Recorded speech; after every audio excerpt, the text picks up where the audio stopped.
What if someone walked into your house, took every record of your family's health, your finances, your neighborhood's safety history, and just shredded it?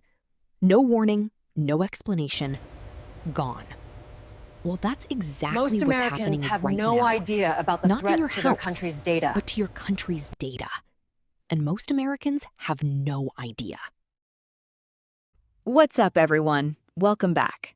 If you're new here, hit that subscribe button because this is the kind of stuff mainstream media breezes right past. Today, we're breaking down a story that should be front page everywhere. The Trump administration has been quietly deleting decades worth of government data. And y'all, this isn't just some bureaucratic housekeeping. We're talking about data on dying babies, hungry families, toxic chemicals, trans youth suicide rates, and billion-dollar climate disasters. 5 stories. All of them affect you. Let's get into it. All right. Story number 1, Durafan. And this one hit me personally. Because I'm willing to bet most of y'all don't know this. There are about 12,000 facilities across the United States storing hazardous, cancer-causing chemicals. We're talking pesticide plants, medical device manufacturers, stuff being processed literally down the street from where your kids go to school. Now, up until last year, the EPA had this tool called the Risk Management Program Database. You could literally pull out your phone, type in your zip code, and boom, see every single chemical facility near you. That's it. Simple, powerful, yours. The Trump administration took it down last April. Just gone. Now, if you want that information, you gotta physically drive to one of a few dozen EPA reading rooms across the country to look at, get this, paper records. We're going backwards, people. And here's what makes this so messed up. Black, Latino, and low-income communities are disproportionately living closest to these chemical plants. The people who needed this tool the most, they just got cut off. Keep in mind, the U.S. averages 1 chemical accident every 2 days. Every 2 days. And this administration wants to roll back accident prevention regulations at the same time they're hiding the data. That's not a coincidence, folks. That's a pattern. Okay, this next one, I need y'all to really hear this. The United States already has one of the highest infant mortality rates among high-income countries. That's not a political opinion, that's a fact. And for decades, we had a system to try to fix that. It was called PRAMS, the Pregnancy Risk Assessment Monitoring System, the nation's most comprehensive survey tracking women's health before, during, and after pregnancy. Researchers used it to figure out why babies were dying, why moms weren't surviving childbirth, whether lack of paid leave was affecting breastfeeding rates, whether poverty was causing premature births. States like New Jersey used it to fund free prenatal care and community doulas in neighborhoods hit hardest by racial health gaps. Last spring, the Trump administration fired most of the CDC employees running this program. The entire full-time PRAMS team, gone. And now, that data is completely inaccessible to the public. Nobody can request it, nobody can study it. Mississippi, which already has the highest infant mortality rate in the country, terminated its own PRAMS data collection last fall, which means the state with the most babies dying now has the least amount of data to do anything about it. A Harvard researcher put it best. We are literally having babies dying, and we're not able to look at what's happening. That should scare every single one of us. All right, this one right here, this is where I start to lose it a little. Since 1995, the U.S. Department of Agriculture ran an annual survey called the Food Security Supplement. Basically, the gold standard for understanding hunger in America. 18 questions, asked every year. Things like, How many kids skipped meals this week? How many families went a whole day without eating because they couldn't afford food? The most recent results, published in December, found that nearly 1 in 7 American households is food insecure. 1 in 7. And that number has been going up in recent years. So what does the Trump administration do? They terminate the survey, call it redundant, and say it does nothing more than fearmonger. Y'all, they are making the biggest cuts in history to SNAP, food stamps, which 42 million Americans depend on, while simultaneously eliminating the only national survey that measures how bad hunger actually is. A nutrition professor at NYU said it plainly. If you don't measure it, it's not there. And that's exactly the point.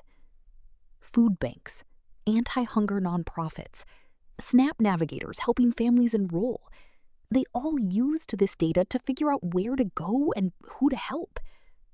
Without it, they're flying blind, right as millions of Americans are about to lose their benefits. Story 4.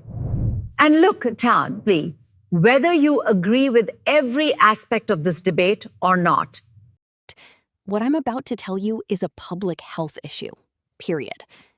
There's a survey called the Youth Risk Behavior Survey. It's anonymous, it's given to high school students across the country, and it tracks mental health, substance use, and sexual behavior. Schools used it to apply for drug prevention grants. Public health officials used it to build suicide prevention programs, especially for trans and queer youth, who, according to the most recent data, reported making plans to attempt suicide at more than double the rate of non-trans youth. Last year, the Trump administration removed the question about trans identity from the survey. And it's not just this one survey. Researchers found at least 360 federal data collections where questions about gender identity or sexual orientation have been quietly deleted. That includes a database tracking unhoused youth and a survey on sexual victimization. Most of these changes were pushed through with zero public input. One researcher called it unprecedented and extreme, testing the limits of what the executive branch can even legally do. When a CDC webpage was eventually restored after a lawsuit, the government added a banner saying the gender information on the page is extremely inaccurate. The data doesn't have a political opinion, but erasing it, that's a choice. Last story, and this one hits your wallet whether you believe in climate change or not. Since 1980, NOAA, the National Oceanic and Atmospheric Administration, maintained a database called the Billion-Dollar Weather and Climate Disasters Database. 40-plus years of detailed records on every major flood, wildfire, hurricane, and severe storm that cost the U.S. over $1 billion. Insurance companies use this data to price your homeowner's insurance. Researchers used it. Policymakers used it. It was especially critical for disasters that are hard to model, like severe storms and floods, the kind of stuff devastating communities right now in real time. Last May, NOAA announced it would no longer update the database. Evolving priorities, they said. Here's what that means for you. When insurance companies feel less confident about risk, they raise prices. When they can't predict how bad things will get in your area, they leave your market entirely. We've already seen this happening in California, Florida, and Louisiana. And now, without this data, it's going to get worse. More expensive, harder to get, or flat out unavailable for millions of homeowners. As one consumer advocate put it, the less data insurers have, the more insurance will cost, and the less likely people will be able to afford it at all. 5 stories. 5 stories. 1 through 9. Data that belongs to the American people. Funded by taxpayer dollars. 5 stories. Being quietly erased. And the experts are clear. When the data disappears, the problems don't. They just become invisible. Now, I'm going to hand it over to the person who actually brought you this video. Because this next part, it can't come from a machine. It needs to come from a human. I want to talk to you for a second, not as a news host, just as somebody who gives a damn. Everything we just covered, babies dying, families going hungry, people living next to chemical plants with no warning, none of that is new. These problems existed before. What's new is that we are being kept from seeing them. See, governments have always known something powerful. If you can, if you can control the story, you can control the response. You can't demand funding for a crisis you can't prove exists. You can't push back against policy with data that's been shredded. And that's exactly what I think about when I see all of this. This is not just about spreadsheets and surveys. This is about power, specifically who gets to hold it and who gets to question it. I will be honest with you. I don't care what side of this, I don't care what side of the aisle you are on, because hungry kids don't have a political party. Chemical leaks don't check your voter registration. Babies dying don't care who you voted for.